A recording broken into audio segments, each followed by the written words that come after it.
চৰকাৰী আঁচনিৰ কেইবাটাও নতুন গুৰুত্বপূৰ্ণ আপডেট লৈ আহিছোঁ।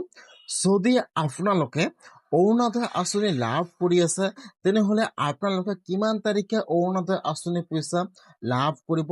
আজি কিন্তু অফিচিয়েল ডেটটো এনাউন্স কৰি দিয়া হৈছে যে আপোনালোকে কিমান তাৰিখে অৰুণোদয় আঁচনি পইচা লাভ কৰিব।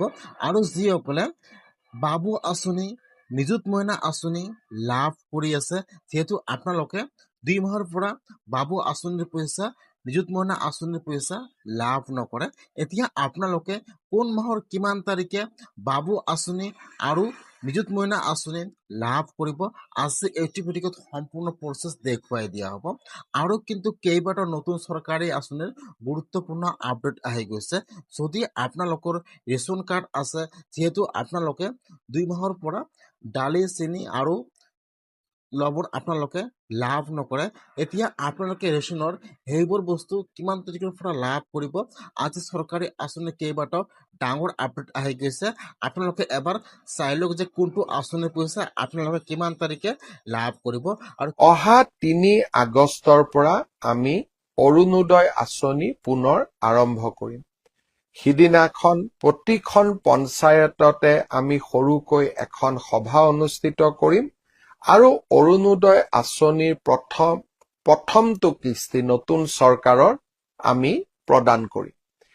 ঠিক তেনেকৈ 6 আৰু 7 আগষ্ট তাৰিখে ইতিমধ্যে আমাৰ কলেজসমূহত নামভৰ্তিৰ প্ৰক্ৰিয়া সম্পূৰ্ণ হৈছে। আমি কলেজসমূহত 6 আৰু 7 তাৰিখে নিযুত মইনা আৰু নিযুত বাবু আঁচনিৰ প্ৰপত্ৰ বিতৰণ কৰিম।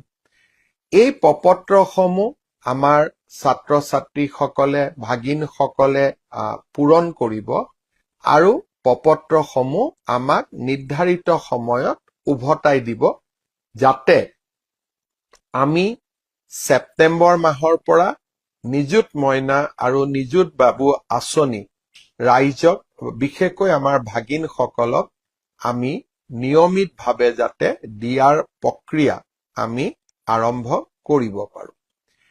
ইয়াৰ লগতে আগষ্ট মাহৰ পৰাই আমি কম মূল্যত যি চাউলৰ লগত চেনি বা দালি যোগান ধৰিছিলো, সেই যোগানৰ প্ৰক্ৰিয়াও আমি আগষ্ট মাহত আৰম্ভ কৰিম।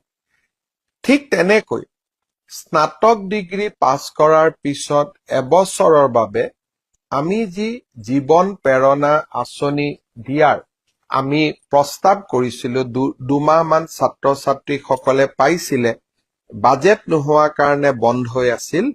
এই জীৱন প্ৰেৰণাও আমি পুনৰ ছেপ্টেম্বৰ মাহৰ পৰা দিয়া আৰম্ভ কৰিম।